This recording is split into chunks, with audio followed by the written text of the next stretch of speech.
ये हमारे पास पे आज CM4 ऐसे मार्बल कटर जो कि 4 इंच में आता है, ये रिपेयर के लिए आया है। चलिए मैं आपको इसका जो प्रॉब्लम है वो बता देता हूँ।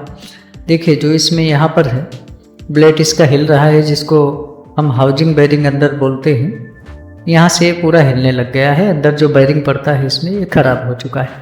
ये बोल्ट है तो इस बोल्ट को खोल लेना है। 10 नंबर का आप पाना लेकर के इसको खोल सकते हो। और देखिए यहाँ से कितना ज़्यादा इसमें गैप हो गया है, पूरा बेरिंग ख़राब हो गया है। अब देखिए टाइल्स वगैरह में पत्थर में चलने वाला है तो यहाँ पर ये सब चीज़ें लग जाती हैं। जो सीमेंट वगैरह का बारीक बारीक सा निकलता है काटने पर, ये जमा हो जाता है, तो इस तरह से साफ़ कर लेना है।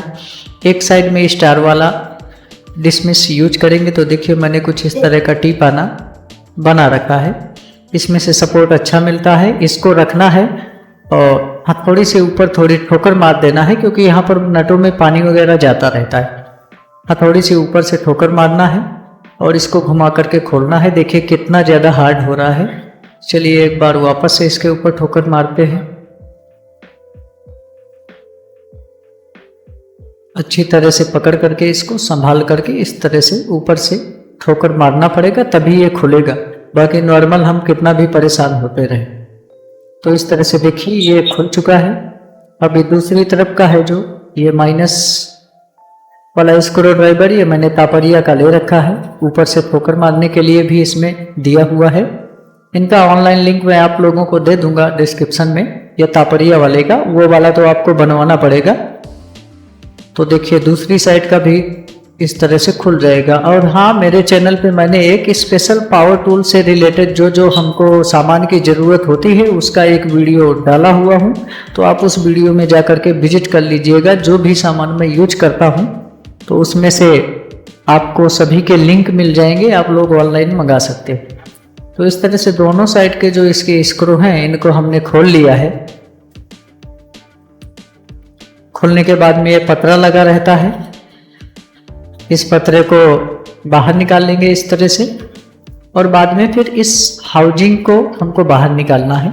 तो देखिए ऐसे तो किसी किसी में तो निकल जाएगा, किसी किसी में अगर नहीं निकलता है, देखिए कोशिश कर रहे हैं तो नहीं निकल रहा है, तो थोड़ी सी इसको इस तरह से कुछ क्रॉस कर लेना है एक साइड को, देखिए इस तरह से। और एक पतला सा स्क्रू ड्राइवर लेंगे और उस हाउजिंग के ऊपर इसको रख देंगे।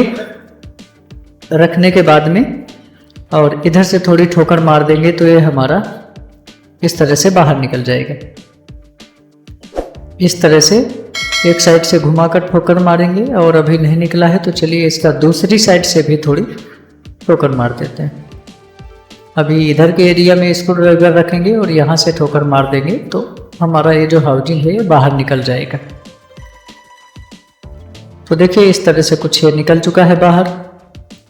अब ये वाला जो हाउजिंग है अलग लगा हुआ है, इसमें किसी किसी कटर मशीन में आता है। देखिए पीछे का भी जो बेरिंग है ये भी खराब हो रहा है। तो इस तरह से जो हमारा ये वॉइस रहता है, वॉइस मशीन, इसमें इस तरह से कुछ पकड़ेंगे। अगर नहीं है आपके पास में तो कुछ भी किसी को बोल दीजिए, इस हाउजिंग को पकड़ करके रखेगा और इसको आप लोग इस तरह से बेरिंग निकाल सकते हो। लेकिन अगर वॉइस नहीं है तो कोई बात नहीं, लेकिन पुलर वगैरह तो चाहिए ही चाहिए, क्योंकि इसका गियर निकालना पड़ता है। देखिए यहाँ पर ये 626 नंबर का बेरिंग पड़ता है और ये 626 नंबर का बेरिंग भी खराब हो चुका है। अब चलिए यहाँ पर ये जो गियर है, मेरे पास में हैंड प्रेस मशीन है, मैनुअली जो आता है, ठीक है। तो इसमें हम लोग इसको इस तरह से रखेंगे और ऊपर एक CM4 का गियर रखेंगे जो छोटा वाला इस तरह का आता है। अब इस गियर ये इसके स्पेंडल के बराबर रहता है, तो इधर से रख करके इसको और ऊपर से थोड़ी इसको प्रेस कर देते हैं, तो जो हमारा स्पेंडल है तो थोड़ी गियर में से नीचे खिसक जाएगा। इस तरह से प्रेस करेंगे तो थोड़ी सी यहाँ पर जगह मिल जाएगा हमको पुलर से पकड़ करके गियर निकालने के लिए।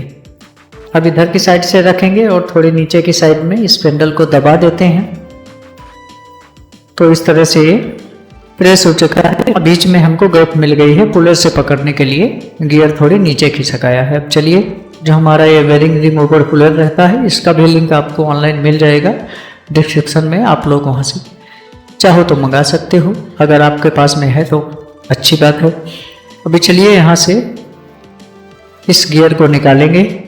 यहाँ पर देखिए ये एलन की जो बोल्ट रहते हैं इसको हम लोग टाइट कर सकते हैं और टाइट करके इसको घुमा करके निकाल सकते हैं, या फिर अगर आपके पास में वॉइस मशीन है तो वॉइस मशीन में बीच में इस तरह से फंसा करके आप रख लोगे तो ये बोल्ट आपको टाइट करने का दिक्कत नहीं रहेगी। इस तरह से इसको घुमा करके और इस गियर को निकाल लेंगे बाहर।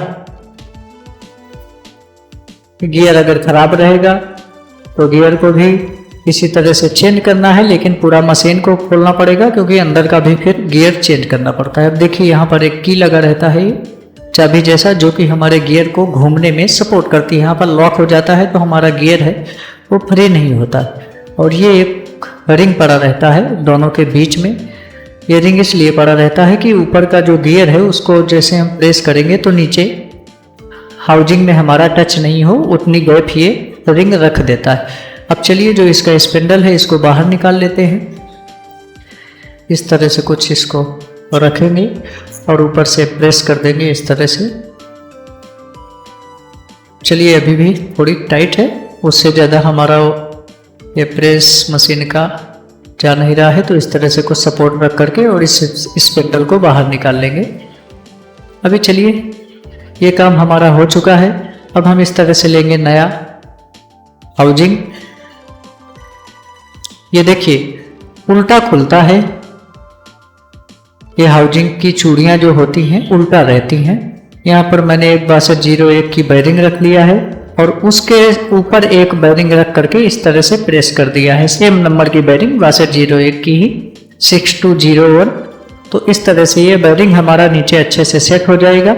अब चलिए इसको इस तरह से रख करके और देखिए लेफ्ट साइड में इसको घुमाना रहता है, ये उल्टा फिट होता है। इस तरह से इसको फिट कर देना है। बाद में हम इसको अच्छी तरह से मशीन के अंदर फिट करके इसका सॉल्यूशन और मैं आगे बताऊंगा। अब चलिए यहाँ से स्पिंडल इस तरह से फंसा देते हैं। इसको यहाँ से इस तरह से प्रेस कर देंगे तो ये हमारा स्पिंडल इसके बेरिंग के अंदर चला जाएगा। जो हमने बीच में सपोर्ट रिंग निकाली थी, यहाँ पर देखिए एक तरफ से थोड़ी इसमें खड्डा खड्डा है, किसी किसी में फ्लैट भी रहता है, कोई दिक्कत नहीं है। ये जो खड्डा जैसा है यहाँ पर हमारे जो ये की रखेंगे तो ऊपर नहीं खिसकने देता है, लॉक हो जाता है, तो वो वाला भाग आपको ऊपर की साइड रखना है।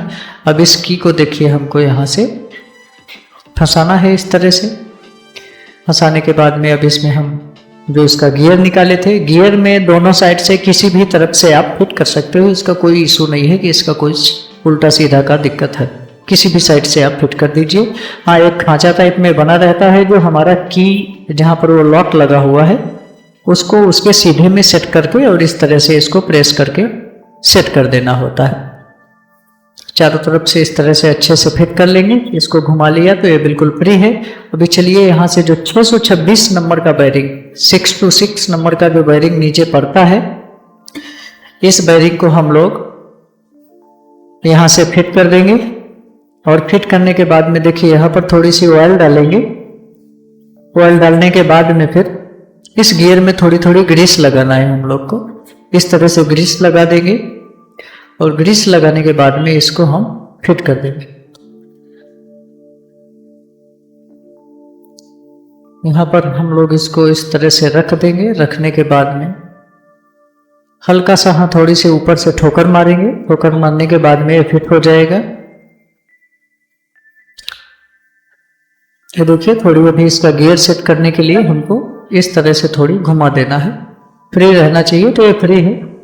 अभी फिट करेंगे इसको तो ये आराम से हमारा सेट हो जाएगा। अभी चलिए ये जो पतरा है ऊपर का, इसको कुछ एक साइड इसका ये वाला कॉर्नर थोड़ी बड़ा रहता है, इसी दिशा में आपको मशीन को रखना है। इस तरह से इसको सेट करना है। सेट करने के बाद में चलिए इसके जो दोनों साइड के बोल्ट हमने ये स्क्रू खोले थे, इनको फटाफट से फिट कर देते हैं।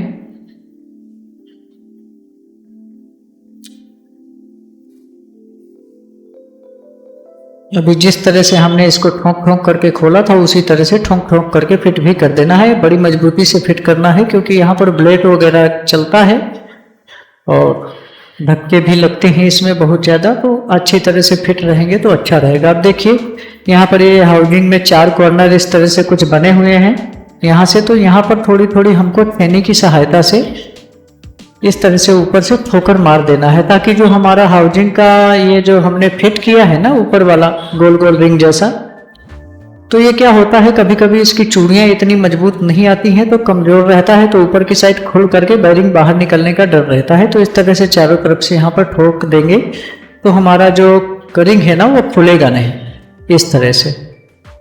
या फिर चारों साइड में थोड़ी थोड़ी फेविक्विक डाल सकते हैं जहाँ पर चूड़ियाँ रहती हैं। तो देखिए इस तरह से ठोकर मार करके सेट कर दिया है, तो वहाँ से बिल्कुल भी नहीं खुलेगा और ये फ्री है। अभी चलिए एक बार इस मशीन को चालू करते हैं। तो ये आप लोग देख सकते हो कि बिल्कुल परफेक्ट ये हमारा मशीन काम कर रहा है और हमारा जो हाउसिंग बेरिंग है वो चेंज हो चुका है। अभी चलिए यहाँ पर थोड़ी सी ऑयल यूज करेंगे, और यहाँ पर अगर वुड में यानी लकड़े में चलता है तो सील डालने का जरूरत नहीं रहता है, एक वाटर सील आता है देखिए इस तरह का। और अगर स्टोन में पत्थर में अगर चलता है तो इस तरह के वाटर सील का बहुत ज़रूरत पड़ता है, क्योंकि यहाँ से फिर अंदर पानी जाता रहता है तो हमारा जो बेरिंग है वो जल्दी ख़राब होता है। तो वाटर सील डाल करके और इसको इस तरह से फिट कर देंगे। एक बार और मशीन को चालू करके देख लेते हैं। तो ये देख सकते हो अच्छी तरह से चल रहा है, बस कुछ इसी तरह से हम इसको रिपेयर कर सकते हैं।